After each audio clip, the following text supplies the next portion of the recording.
যদি পেতে হয় তৃপ্তি তাহলে অবশ্যই খেতে হবে মিষ্টি। আর আমার মতো মিষ্টিপ্রেমী মানুষদের কাছে এই কথাটা কিন্তু হাড়ে হাড়ে সত্যি। তাই আজকে আমি চলে এসেছি প্রায় 25 বছরের পুরনো রায়গঞ্জের ফেমাস শ্রীকুঞ্জ মিষ্টির দোকানে। এখানে তোমরা বিভিন্ন রকমের মিষ্টি ছাড়াও পেয়ে যাবে পনির কাটলেট, ব্রেড পকোড়া, ছোলে ভাটুরা সহ আরও প্রচুর ভেজ আইটেম। এত রকমের খাবার আমার একার পক্ষে তো ট্রাই করা সম্ভব নয়, তাই আমি অর্ডার করে নিয়েছিলাম 2 পিস ঢোকলা, তার সাথে একটা করে পনির কাটলেট আর ব্রেড পকোড়া। 2 পিস ঢোকলার দাম নিয়েছিল 20 টাকা, তবে খেতে কিন্তু খুব ভালো ছিল। পনির কাটলেট নিয়েছিল 15 টাকা করে। কাটলেটের ভেতরে বেশ বড় সাইজেরই একটা পনির ছিল, এটা খেতে আমার মোটামুটি লেগেছে। তবে 15 টাকা দাম হিসেবে ব্রেড পকোড়াটা খেতে কিন্তু দারুণ ছিল।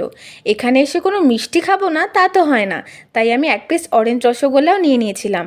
খাবারের দামগুলো এখানে তুলনামূলকভাবে একটু বেশি হলেও খাবারের টেস্ট আর কোয়ালিটি নিয়ে কিন্তু দুবার ভাবতে হবে না।